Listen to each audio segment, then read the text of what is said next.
अस्सलाम वालेकुम दोस्तों, शायद खुश व्लॉग यूट्यूब चैनल में तव्हां सभी दोस्तन के प्री प्यार के दिल वारनि खे सिंधी ॿारनि खे ख़ुशि आमदीद।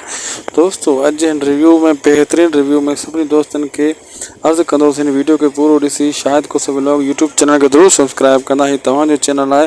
हलूं था अॼु बेहतरीन अपडेट जी तरफ़। दोस्तों तव्हां ॾिठो त कीअं ॾिसो न ड्रामे में हेर फेर लगी पई आहे।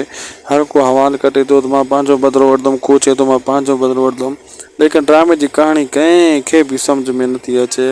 न सावंत जी का ॻाल्हि पूरी थिए थी, न चाकर खान जी का ॻाल्हि पूरी थिए थी, न ही वरी अकबर खान जी का ॻाल्हि पूरी थिए थी, न वरी जाबर थुले जी का ॻाल्हि पूरी थिए थी। हर को पंहिंजे चकरनि में आहे। न वरी शेरल वारा पंहिंजे कंहिं निकाह में कामयाबु थिया आहिनि, उहे पंहिंजे चकरनि में आहिनि। ऐं न ही वरी सिक्को किथे कामयाबु थियो आहे, उते उहो रोईंदो वेठो आहे। ड्रामे जी कहानी सफ़ा वरी विञाइजी वई आहे। तव्हांखे छा थो लॻे अचण वारे एपिसोडनि में ड्रामे की कहानी सेट थी वेंदी या ईअं ई रोलाको लगी पई हूंदी? असांखे ॾींदा इजाज़त। मिलंदासीं दोस्तों कंहिं ॿिए वीडियो में। लाइक सब्सक्राइब शेयर ज़रूर कंदा। मौला तव्हांखे ख़ुशि रखे। अल्लाह हाफ़िज़।